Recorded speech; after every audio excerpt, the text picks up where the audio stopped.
مساء الخير على حضراتكم أيها السادة والسادة. عندما نتواجد في قصر عابدين وإحنا موجودين مع حضراتكم النهاردة وبنتكلم عن ملتقى ورواد الصحة، والملتقى بالزخم الموجود فيه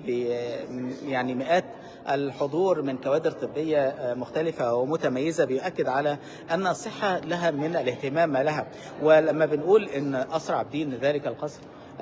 وما يزخر به من يعني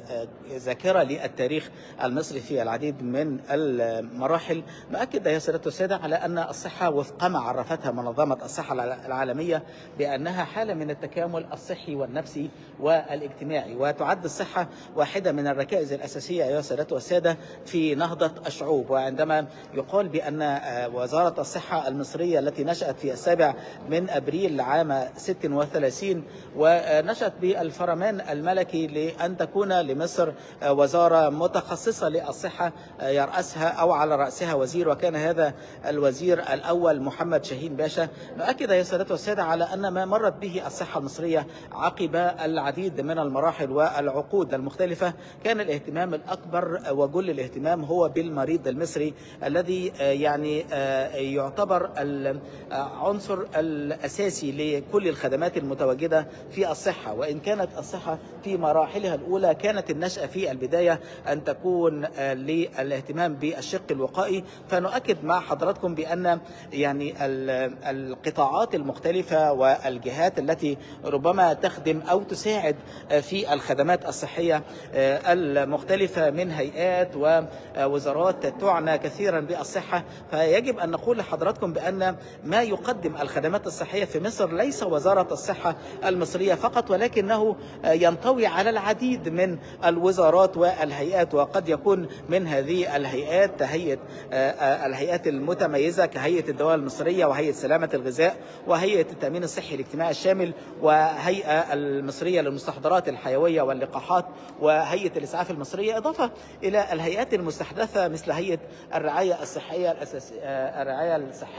وهيئة التأمين الصحي الشامل وكذلك هيئة الاعتماد والرقابة الصحية. إذا نحن نتحدث مع حضراتكم ونؤكد بأن الرعاية الصحية في مصر تشمل العديد من الهيئات التي تتعاون مع وزارة الصحة، لكن الموضوع ليس قاصرا على وزارة الصحة فقط، ولكن هناك أيضا وزارات أخرى تقدم خدمات صحية. قد يكون من تلك الوزارات وزارة الدفاع، وزارة الداخلية، وزارة النقل،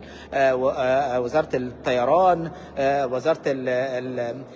التعليم العالي. وبالتالي يمكن أن نقول بأن الخدمات الصحية ليست قاصرة على وزارة الصحة والسكان فقط، ولكن العديد من الوزارات ربما تقدم تلك الخدمات مع وزارة الصحة المصرية. احنا معاكم النهاردة وبنتكلم على يوم 30 يناير 26، وأتواجد مع حضراتكم في ملتقى رواد الصحة من داخل قصر عابدين، وبنؤكد مع حضراتكم بأن يعني الحضور في هذا الملتقى وما قد يتميز من تنوع هؤلاء الحضور بمختلف فئاتهم يؤكد أيها السادة والسادة على أن الصحة المصرية والاهتمام بالإعلام الصحي ورواد الصحة في العديد من المجالات يؤكد على أننا نسير نحو ثقافة صحية متميزة وهادفة. واختلاف الحضور أو تنوع الحضور بجلسات مختلفة للسوشيال ميديا والإعلام الصحي وتنوعها ويعني وجود الكثير من القامات الطبية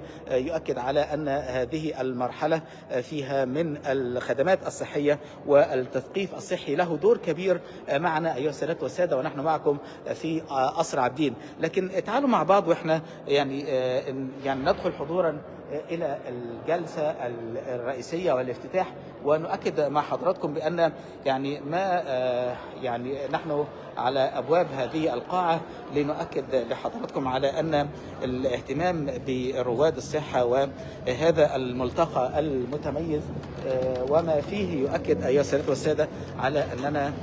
نهتم كثيرا بالصحة وما مراحل المختلفة للتثقيف الصحي والإعلام الصحي الذي نحن بصدده، ونؤكد مع حضراتكم على أن الحضور بتنوع فئاتهم وانتماءاتهم المتواجدين معنا في هذه الاحتفالية التي تهتم كثيرا بالصحة المصرية. عايز أقول لحضراتكم انه حجر الزاويه في نجاح المنظومه الصحيه في مصر يتمثل في ما يطلق عليه اليو اتش سي او اليونيفرسال هيلث كفرج، او تحديدا التغطيه الصحيه الشامله التي ننتهجها وتنتهجها مصر وفق القرار الجمهوري رقم 1 لسنه 2018 بانشاء هيئات التامين الصحي الاجتماعي الشامل، او ما يطلق عليه المشروع الحلم الذي يهتم كثيرا بصحة المصريين وكل المصريين بكافة انتماءاتهم وفئاتهم، مع الانتهاء من المرحلة الأولى من مراحل التأمين الصحي الاجتماعي الشامل، ثم بعد ذلك تليه العديد من المراحل لتنفيذ مشروع حلم يهتم بكل المصريين وفيه ما فيه من التكافل أو الشق التكافلي أو الاجتماعي. أيها السادة والسادة، نحن معكم في ملتقى رواد الصحة من داخل قصر عابدين، وننقل لحضراتكم أو نعرض على حضراتكم العديد من اللقاءات أو التأكيد على أننا في تمام الخامسة دوما وكل يوم نلتقي مع حضراتكم لنؤكد على رسالة مفادها أن ننقل لحضراتكم الواقع والحقيقة والمعلومة الصحية السليمة من مصادرها. يا سادة والسادة، نحن معكم في قصر عابدين حيث هذا الملتقى لرواد الصحة، ونؤكد على أن الصحة ترتبط كثيرا بالعديد من مناحي الحياة، سواء كانت التغذية الصحية السليمة أو حتى ممارسة الرياضة والأنشطة التي تحافظ على الصحة وتهتم بها، وإضافة إلى الاهتمام بالشق النفسي والشق التغذوي والشق الإيجابي في التعاملات المختلفة. وتبقى دوما أن الاهتمام بالصحة وروادها لها ما يساعد في تنمية هذا الفكر. ونؤكد لحضراتكم وفق ما يقولون بأن حيث يتواجد الحب بين الناس يتواجد أيضا حب مهنة الطب، وهذه هي المهنة السامية التي نؤكد على أن ممارستها ليس المقصور بأن يجازى الطبيب يعني على ذلك ماديا فقط، ولكن مع الشق المادي هناك يعني ميزات أخرى وعوائد